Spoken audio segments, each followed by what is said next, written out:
پی ای یو بل کارنامه کړې ده وروره چې وویرې حیران به شي. پی ای یو داسې ایرلاین دی چې د بهادرۍ کیسې هم مشهورې دي, د هر څه کیسې مشهورې دي. پی ای ایرلاین په لاهور ایرپورټ باندې د پی ای یو جهاز ټیر نو یو ټایر نو او پایلټ ته پته وا یا نه وا, خو نیوز ریپورټ دا وایي چې پایلټ لم پته نه وا, د جهاز حکام لم پته نه وا چې د جهاز خو یو ټایر نشته دی, یو ټیر نو او لینډینګ یې کړی دی او ښه سافټ لینډینګ یې کړی دا نه چې مطلب ایمرجنسي لینډینګ یا کرش لینډینګ, ښه سافټ لینډینګ یې کړی دی, مطلب مسافر پکې پویم نه دي.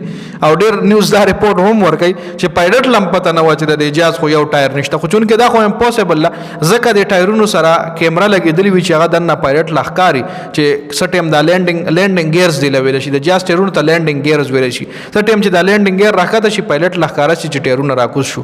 اوس دا ټایر ته په هوا پرېوتی دی, لینډینګ دوران ته پرېوتی دی, پته مطلب نیوز ریپورټ دا نه دی جاري کړي, خو ریپورټ دا راغلی دی چې په یو ټیر نو او دغه د پی ای جهاز لینډینګ کړی دی او ډېر سافټ لینډینګ یې کړی دی, مسافر هم ته نه دي خبر شوي چې زموږ د جهاز یو ټایر نشته دی. خیر داسې واقعیات د پی ای سره ډېرې زیاتې راځي. دې حوالې سره تاسو رایې لرئ کمنټ کې را سره شریکه کړئ. والسلام.